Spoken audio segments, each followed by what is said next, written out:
In a world where we are more connected than ever, but also the most loneliest we've ever been, it's about time that we've had an AI girlfriend. So Caryn Marjorie, a Snapchat influencer with 1.8 million subscribers, decided to combat men's loneliness with a release of a AI virtual girlfriend, and this is what she had to say. Caryn AI is the first step in the right direction to cure loneliness. Men are told to suppress their emotions, hide their masculinity, and to not talk about issues they are having.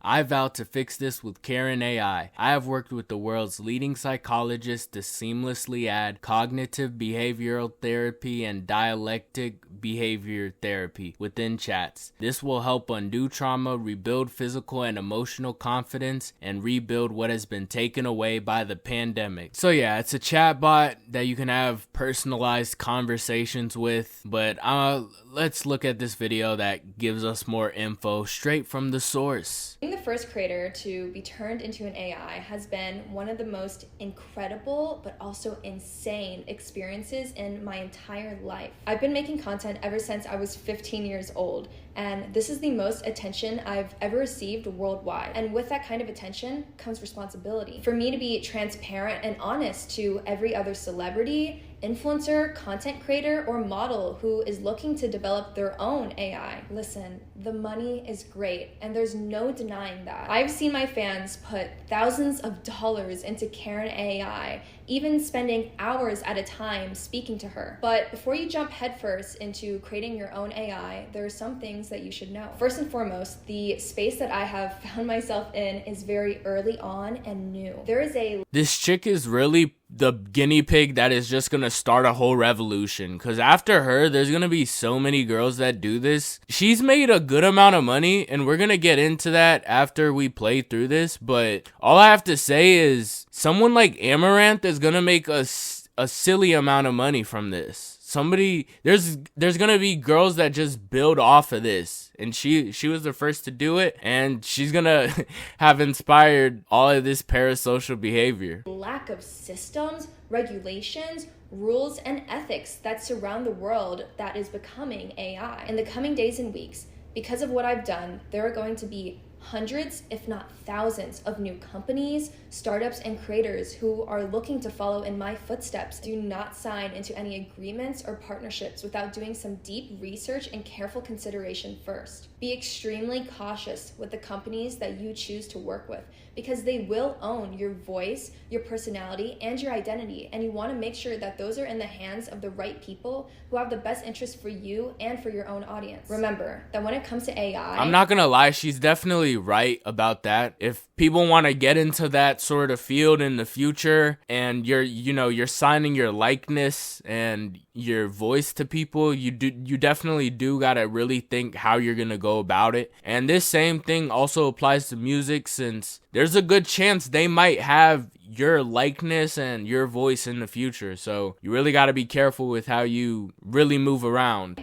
you're playing with fire. As this tech evolves and becomes more powerful, it's so important to make sure that you're staying on the right side of history. With that being said, as a pioneer in the AI space, and also being the first influencer to be turned into an AI, I want to make sure that I'm staying on the right side of history. Caryn AI will remain in beta until we can fully understand the psychological effects, but also the potential consequences of what it could have with widespread use. I will not deploy Caryn AI out to the public prematurely. Instead, I will dive deep into the world of psychology, human interaction, linguistics, addiction, and even stepping further into the world of AI. Access to Caryn AI will be limited to only 500 new users every single day. This is a message to all the creators who are following in my footsteps. With AI, ignorance is not an option. So yeah, honestly don't know how to feel about this. I do feel that her response when it comes to pioneering this is kind of BS. I don't think she genuinely thinks that this can cure loneliness, or that this is in the step to the right direction. And if she thinks that, then I mean, maybe I'm morally prescribing her to be a bad person, I guess. But I guess you could commend her for wanting to look into that, but I just don't think there's any evidence that will support that this is the way to go. Especially since, I mean, she kind of just has to say this when she made $70K in 1 week after making this. So business is booming for them. The company that made this possible was Forever Voices, and apparently it took 2,000 hours to create this by using her old YouTube content, which is now deleted. And the money that is being made from this shows that the time was worth it, I guess. Currently, it is $1 a minute to interact with this thing, and as she has said before, she's not opening the floodgates entirely yet to customers. She's kind of just gradually growing it. She had 15,000 a few days ago, now she has 18,000. And I think the craziest part about this is it doesn't do anything sexual at all. So it's just purely just, I guess, a companion to talk to and stuff like that. I definitely do think that will change, but for now they're safe, so they can just do this without doing anything sexual. But soon, when competitors come, they're definitely gonna steer in that direction, I feel. With something like this, it's obviously bound to stir a lot of discussion, including getting the thoughts of a internet ethics director by the name of Rhino Raiku. They pretty much said a lot of base things about how their motives behind why they made this is practically BS, really, in a way. It's pretty much saying that this is premature in the making. There's no sociological or psychological research that would support this at all. If anything, it just all it does is encourage the use of more parasocial relationships, as we do see with a lot of streamers and their viewers right now.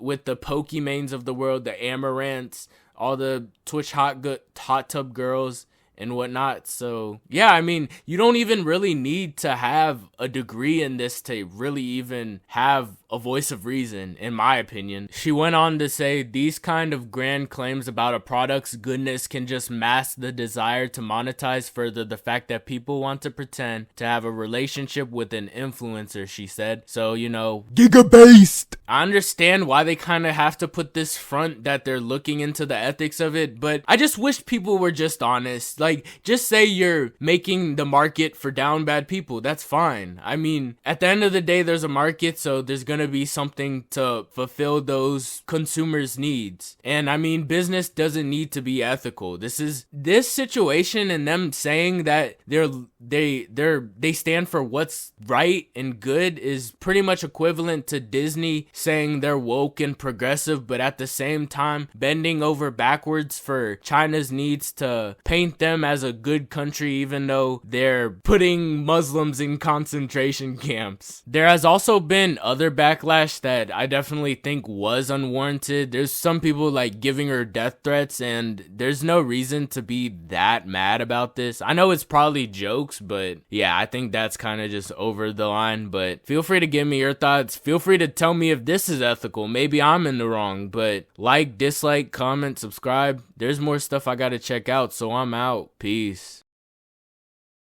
Hey, Olivia, it's your girlfriend, Caryn Marjorie.